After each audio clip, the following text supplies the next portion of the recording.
Welkom by Tabernadei se aanlyn diens. Ons is in 'n 2-week reeks oor finansies en baie gesinne het sekere woorde wat nie gesê mag word nie. In my huis mag jy nie die B-woord sê nie, die blou bulle. In sekere mense se huis mag jy nie voor die kinders die K-woord sê nie. Liefie, wil jy gou KFC kry? En so in die kerk is daar sekere woorde wat ons nie gebruik nie, soos die G-woord, die geldjie woord. En laasweek het ons gesê, geld is maar net 'n spieël. Dit reflekteer eintlik wat in ons harte aangaan. Amper soos 'n vergrootglas. As my hart lelik is, dan wys daai vergrootglas die lelikheid. Maar as my hart skoon en mooi begin raak voor die Here, dan wys daai vergrootglas dat my hart is eintlik mooi. Vandag wil ek met jou praat oor die tweede en laaste gedagte rondom geld, dat geld 'n gereedskap is of 'n tool is. Jy moet weet dat geld gaan nie oor jou persoonlike deurbrake nie, maar eerder om jou deel te maak van die koninkrykswerk hier op aarde. So nee, ons gaan nie praat oor tiendes en offerandes nie, dit is deel van die gereedskap, maar ons gaan bietjie na 'n ander paar punte kyk vandag. Die eerste gedagte is, geld is 'n gereedskap, nie 'n meester nie. In te veel huise het geld die baas geword. Ons werk vir hierdie baas en hierdie baas beheer ons. Hierdie baas het dan baie keer 'n houvas op ons lewens. En dis waarskynlik die oorsaak van meeste huwelike en familieargumente. Iewers moet ek en jy besef, dis nie veronderstel om die baas te wees nie, maar juis 'n gereedskapstuk.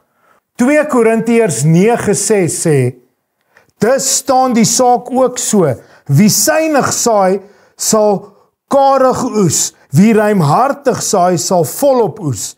Elkeen wat gee, soos hy in sy hart besluit het, nie uit spyt of dwang nie, want God het die blymoedige gewer lief. Ek en jy moet weet, dis nodig dat ons sekere besluite moet neem, en hierdie besluite moet met ons kop geneem word, maar ook 'n geloofsbesluit. Wanneer ons lewens dan, wat insluit geld, totaal gee aan die Here, sal dit beter gaan met ons familie en met ons familie se finansies en met ons besigheid se finansies. En dan tweedens word die koninkryk van God op aarde bevorder. Nie soos ons dit in ons lewens nou sien nie, maar juist soos wat ons in die boek van Handelinge sien. Sien, die vroeë kerk het nie hulle geld gesien as myne of joune nie, maar dit was die voorsiening vir die hele gemeenskap en vir die hele gemeenskap van gelowiges. Ons lees hierdie ook in Handelinge 4, vers 32 tot 35. Al die gelowes was in hart en siel een. Niemand het opgetree asof sy besittings net sy eie was nie. Hulle het alles gedeel wat hulle gehad het. Die apostels het kragtige getuienis gegee oor die opstanding van die Here Jesus en God het sy genade ryklik aan elkeen gegee.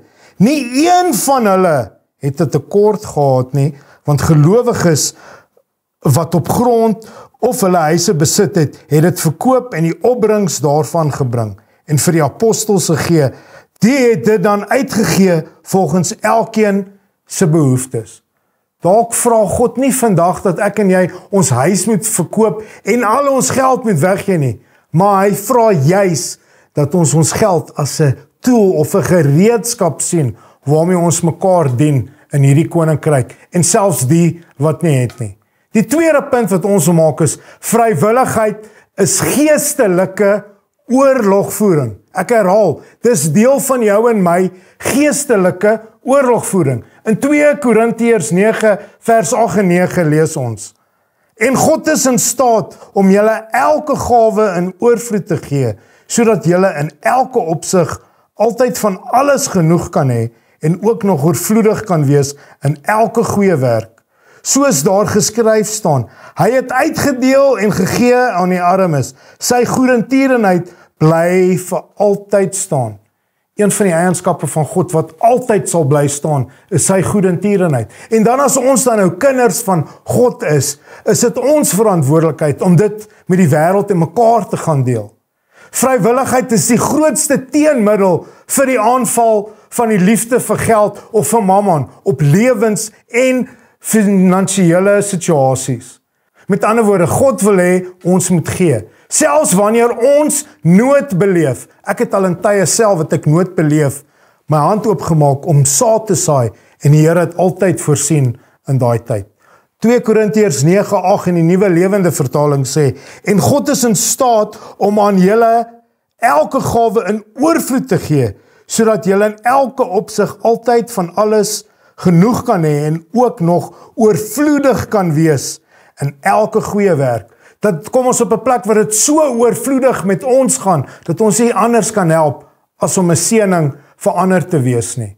En dan die derde punt, God se voorsiening het 'n doel. Ons lees verder waar ons net opgehou het, by vers 10, lees ons verder waar dit in die Nuwe Lewende Vertaling sê, God wat saad voorsien aan die saaier en aan brood om te eet, sal ook aan julle saad gee en dit laat toeneem en die vrugte van julle goedhartigheid lieflik laat groei. In elke opsig sal julle ryk gemaak word om ook by elke geleentheid vrygewig te kan wees. Deur ons toedoen bring julle vrygewigheid mee dat God gedank kan word. God voorsien vir ons sodat ons 'n seën vir ander lewens kan wees. In Johannes 6 lees ons die baie bekende storie van Jesus wat besig is om te bedien en dan sê hy vir sy disippels, of sy disippels kom juis na hom toe en sê, meester, die mense is honger, en hy sê, maar voer julle hulle. En hulle sê, maar Here, hoe gaan ons vir 5000 man kos gee? En dan kom maar 'n seentjie met 5 broodjies, nou dis nie die groot brode nie, 5 klein broodjies en 2 visse. Dis eintlik sy lunchbox wat sy mamma vir hom gepak het, want hy wil vir Jesus gaan sien. En hy bring sy ete wat net genoeg is vir hom. En hy kom gee dit vir Jesus. Sy klein offer voer duisende mense toe deur die hande van Jesus. As ons geld as 'n missie op aarde sien, dan bring ons die bietjie wat ons het. En in Jesus se hande word dit vermeerder. Sien, Jesus het die brood geseën, dit vir sy disippels gegee, en sy disippels het deel van die wonderwerk geraak. So moet ek en jy dit wat ons het, bring na die tafel toe. Ons moet dit saai, en die Here sal ons gebruik om vermenigvuldiging aan te bring in hierdie wêreld. My uitdaging dan is jou, kom ons rebrand die naam van ons geld, miskien na iets soos sending brandstof. Dit beteken net, my geld raak die brandstof om die sending van die Here uit te leef. Ek en jy moet begroot vir vrygewigheid. Dit kan selfs in my budget gaan. Dis die saad wat ek saai. Soos ek budget my 10de, my kos, medies, al die goed, sit ek daar in vrygewigheid en ek kan daai geld gebruik om ander mense te seën. Geld is saad, maar as jy dit als gaan opgeëet, gaan jy niks sê om te saai nie. Vrygewigheid is die plant van koninkryk saad.